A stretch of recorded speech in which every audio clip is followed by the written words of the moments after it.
हम बात करेंगे क्लास 9th साइंस बायोलॉजी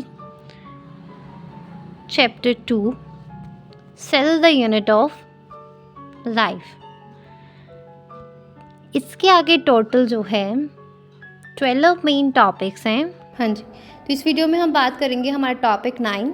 तो टॉपिक 9 हमारे पास है टॉपिक 9 है the plant and the animal cells. तो बेसिक स्ट्रक्चर जो है वो एक मतलब प्लांट और एनिमल सेल का वो सिमिलर होता है, बट जो दोनों में जो है plasma membrane, cytoplasm, nucleus, endoplasmic reticulum, Golgi apparatus, mitochondria, ribosomes देखने को मिलते हैं। बट कुछ इंपॉर्टेंट डिफरेंसेस इन दोनों में देखने को मिलते हैं।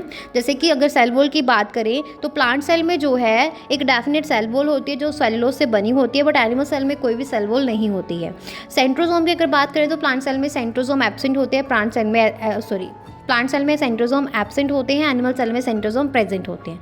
वैक्यूल्स जो हैं प्लांट सेल में प्रोमिनेंट होते हैं, एक से ज़्यादा होते हैं और जो है ये एक्सक्रीशन और सिक्रीशन करते हैं। एनिमल सेल में वैक्यूल्स अगर होंगे तो ये छोटे होंगे और टेम्पररी होंगे। प्लांट सेल में प्लास्टिड्स प्रेजेंट होते हैं, एनिमल सेल में किसी भी तरह के प्लास्टिड्स नहीं होते हैं। प्लांट सेल में जो है आमतौर पर बड़े और डिस्टिंक्ट आउटलाइंस पाई जाती हैं, बड़ा होता है अगर साइज़ की बात करें। तो एनिमल सेल जो है वो छोटा होता है और लेस डिस्टिंक्ट इसमें बाउंड्रीज पाई जाती है। प्लांट सेल में साइटोप्लाज्म जो है ज़्यादा डेंस नहीं होता है, बट एनिमल सेल में जो साइटोप्लाज्म होता है वो डेंस होता है और ज़्यादा ग्रैनुलर होता है। प्लांट सेल में जो है सिर्फ थिन लाइनिंग पाई जाती है साइटोप्लाज्म की, ज़्यादातर वो पुश करती है पेरिफेरी को। बट एनिमल सेल में साइटोप्लाज्म जो है पूरी तरह से ऑलमोस्ट जो है in fills almost the entire cell. Next आता है 10th मेन टॉपिक हमारा प्रोटोप्लाज्म। तो बायोलॉजिस्ट जो है मतलब साइटोप्लाज्म और न्यूक्लियस को मिलाकर जो बनता है, जो फ्लूइड है न्यूक्लियस के अंदर, वो उसको हम बोलते हैं प्रोटोप्लाज्म। बायोलॉजिस्ट जो हैं अभी प्रोटोप्लाज्म जो टर्म है लंबे समय से यूज़ कर रहे हैं, जिसका मतलब ये है कि लिविंग सब्सटेंसेस इन ऑर्गेनिज्म।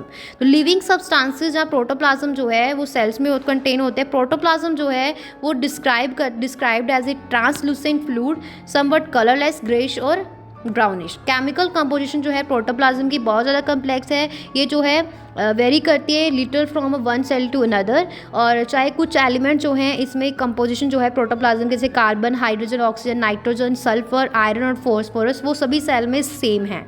ये एलिमेंट्स जो हैं हमारे पास ये स्पेसिफिक कंपाउंड्स जैसे कि form of a specific compounds water, protein, carbohydrate, fats and mineral salts. और ये भी इसलिए सच है कि ये इम्पॉसिबल है एक एक्यूरेट केमिकल एनालिसिस करना प्रोटोप्लाज्म का, क्योंकि it ceases to be protoplasm as soon it is removed from the organism. Clear हुआ? हाँ जी। और प्रोटोप्लाज्म इसका मतलब टोटल लिविंग सब्सटेंस है सेल का, that is the cytoplasm and nucleus. तो सेल जो है एक बेसिक स्ट्रक्चरल बिल्डिंग ब्लॉक है लिविंग ऑर्गेनिजम्स का, जिसमें प्रोटोप्लाज्म लिविंग सब्सटेंस होता है जो सेल मेम्ब्रेन से इनक्लोज्ड होता है with an additional wall in a plant cell wall and having a nuclear membrane और विदाउट इट। क्लियर हो गया? हाँ जी। उसके बाद 11th मेन टॉपिक की बात करते हैं प्रोकैरियोटिक एंड यूकैरियोटिक सेल। तो टर्म प्रोकैरियोटिक जो है प्रो का मतलब होता है प्रीमिटिव और कैरियन का मतलब होता है न्यूक्लियस। तो सेल्स जिनमें प्रीमिटिव न्यूक्लियस होता है जैसे कि बैक्टीरिया, उनको प्रोकैरियोटिक ऑर्गेनिज्म बोला जाता है। और यूकैरियोटिक जिनमें ट्रू न्यूक्लियस होता है, कंप्लीट न्यूक्लियस होता है, मतलब परफेक्टली फॉर्म न्यूक्लियस होता है, उनको हम बोलते हैं यूकैरियोटिक, जैसे कि प्लांट्स और एनिमल्स में देखने को मिलता है। और इस तरह के न्यूक्लियर डिफरेंसेस जो हैं हमें इसके बेसिस के ऊपर क्लासीफाई किया है ऑर्गेनिज्म को। अर्लीस्ट टाइप जो थी वो प्रोकैरियोट्स थी और सब्सिक्वेंट और एडवांस टाइप जो थी वो यूकैरियोट्स थे।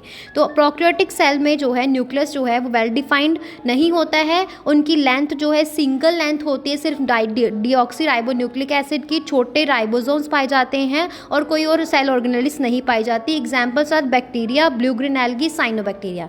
नेक्स्ट आता है यूकैरियोटिक सेल। तो यूकैरियोटिक सेल जो है वेल डिफाइंड न्यूक्लियस इसमें पाया जाता है विद अ न्यूक्लियर मेम्ब्रेन। इसमें कुछ लेंस ऑफ जेनेटिक मटेरियल पाया जाता है जिसमें डीएनए जो है बाउंड होता है अराउंड सर्टेन प्रोटीन्स। इसमें लंबे जो है लार्जर राइबोसोम्स पाए जाते हैं और बहुत सारी ऑर्गेनेल्स जैसे कि माइटोकॉन्ड्रिया, एंडोप्लाज्मिक रेटिकुलम, क्लोरोप्लास्ट पाए जाते हैं। इसकी एग्जांपल्स है यूग्लिना, अमीबा और बहुत सारे प्लांट्स और एनिमल्स। क्लियर हो गया? हाँ जी।